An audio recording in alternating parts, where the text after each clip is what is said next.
are gazing at the current prototype of the Laney Lunar Looker. It's a high-powered reflector telescope that was constructed by Laney College machine technology students. But this project is more than meets the eye. It represents a new horizon for the department's curriculum. My name is Adam Balogh. I am an instructor and chair of the Machine Technology Department, which is where we're sitting right now. As Balogh's students progress through the Machine Tech program, they learn how to use tools of all sizes, shapes, and levels of precision. Literally, a gem-quality diamond that is sharpened to atomic sharpness. Students sculpt materials, like metal and carbon fiber, to microscopic perfection, bringing their own high-magnification telescope to life, one component at a time. The students who are coming into my introductory class who make this telescope, they come in not knowing anything. They may not even know that these machines exist. They're just trying to learn how to cut metal. Graduates get to keep the finished product, which is perfect for showing off to potential employers. In the first class, the introductory class, students make this telescope. This is the finder scope. This is a refractive telescope that uses lenses, and this is really just for finding whatever it is that you want to look at so that you can switch over to the higher magnification. In the second class, we make this mirror diagonal that redirects light at 90 degrees and also holds the eyepiece.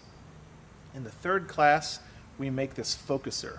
So this is how we move the eyepiece in and out of the optical path, and that's how we can focus on closer or more distant objects. Several of the telescope's parts are made from single pieces of material. This minimizes potential errors during fabrication.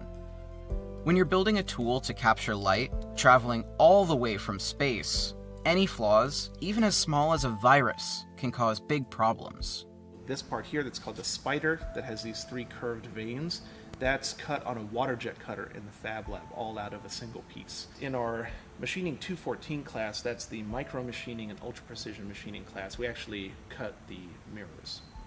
So the typical way that you would make a mirror like this is that you take a hunk of glass, you grind it, polish it, and then you would have to evaporate a layer of aluminum onto the surface to make it reflective. With the technology that we're employing called diamond turning, we can directly cut the optical surface into some metal substrate, and it takes about 2 minutes. But these resources don't just fall out of the sky.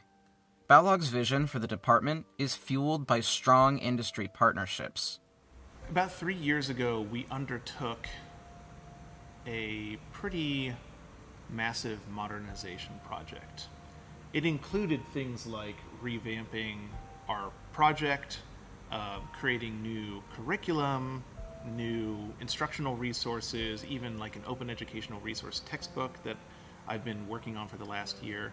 But a lot of it was also just bringing in new technology. Probably around $2 million has ultimately come into this place in various forms. And I'm happy to say that most of it was not through grant funding. It was actually from industry donations. Balogh is a Laney College graduate himself. He knows the power of an education in machine technology very well. Like, our job placement rate is basically 100%. Anyone who is employable and is seriously looking is getting job offers, sometimes even after only one semester or during their first semester. So getting students to stay long enough to complete their certificates and degrees is something of a challenge. This is not necessarily a bad thing, though, because it means that we are achieving our goals, right? Like, ultimately what we care about is job placement. With the first project telescopes nearing completion this semester, it's safe to say that Laney College is helping aspiring machinists shoot for the stars. Literally. We also partnered up with NASA, so we're making some parts that are real flight hardware that fly to the International Space Station. It's these two doors that go on a CubeSat deployer, which I think is pretty cool. So students are making parts that actually fly to the ISS. They go underneath the astronauts' chairs. That's so cool. It is cool. You must be really proud.